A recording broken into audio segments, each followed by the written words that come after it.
Hepinize merhaba sevgili seyirciler, ben Can Gündüz. Bugün de sizlerle beraber Hakkari Tanıtım adlı serimiz üzerinden kentimizi tanıtmaya devam ediyoruz. Bugün de Bulak Mahallesi'nde, Atatürk Caddesi'nde, Valtı 3 merkezinde Aydın beraberlikteyiz ve Ege kadın giyimindeyiz. Sevgili seyirciler, Aydın Bey'in yanındayız. Aydın Bey'in daha önce de sitemizde görmüş olduğunuz Ege Baharat adı altında bir firması vardı. Şimdi bize hemen onun alt katında, Valtı 3 merkezinde alt katta bulunan Ege Giyim'deyiz şu anda ve Aydın Bey'le birlikteyiz. Aydın Bey efendim, öncelikle nasılsınız? Çok sağ olun. Hoş geldiniz siz de. Aydın Bey, bize burayı anlatabilir misiniz? Ne zaman burayı kurdunuz? Kaç yıldır burası var? Aslında bize buradaki serüveni anlatın. Ne zaman kurdunuz ve buraya nasıl geldiniz? Ege Giyim olarak 89 yılından beri bu işi yürütmekteyiz. Giyim sektörü olarak. İki ayrı mağazamız var. Hem çocuk giyimi hem bayan giyimi. Bu mağazada bayan giyimi ve okul giyimi satmaktayız.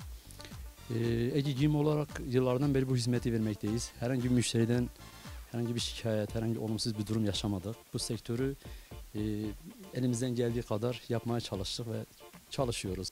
Her türlü ekonomik sıkıntılara rağmen ve pandemi koşullarına rağmen faaliyetlerimizi yürütüyoruz ve yürütmeye devam ediyoruz. Halkımızın hizmetindeyiz. Gerek getirdiğimiz ürünlerin kalitesi, gerek fiyat konusunda biz her türlü hizmeti vermeye çalışıyoruz halkımıza, milletimize. Peki Aydın Bey, firmanızda her yaşa uygun ve her kişiye uygun elbiseler var mı? Burada ne tür hizmetler veriyorsunuz? Şu an mağazanın bünyesinde ağırlık bayan giyimi ve de okul giyimi. Okul sektörünü 365 gün her gün satıyoruz, yani elimizde mevcut. Bayan giyimi de orta yaş, genç, normal her yaştan ürünleri getirmeye çalışıyoruz. Getirdiğimiz ürünler de güncel ürünler, yani sezonu güncel çıkan en son ürünleri getirerek hizmet etmeye çalışıyoruz. Mağazamıza sunmaya çalışıyoruz. Aydın Bey, ülkemizin ekonomik durumu ortada ve bildiğimiz üzere kadın ve çocuk giyimi de gerçekten çok pahalı ve yaklaşan bir bayram da var önümüzde. Sizin bu bayrama doğru hazırlıklarınız nelerdir ve bu bayramda halkımızı ne tür bir şartlar bekliyor giyim konusunda? Mağazamız hem çocuk giyimi hem bayan giyimi, fiyatlarımız uygun.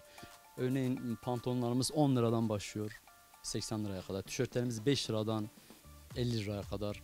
Gerek bu pandemi koşulları, gerek ekonomik sıkıntıdan dolayı herkese hitap edecek şekilde fiyatlarımız mevcuttur ve halkımızın hizmetindeyiz.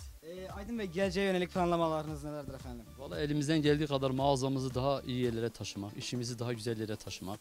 Onun dışında büyük bir firma haline gelmek düşüncemiz. Eğer Allah nasip ederse, bayram vesilesiyle herkesin bayramını huzur, mutlu, sağlık ve barış içerisinde geçirmesini diliyorum.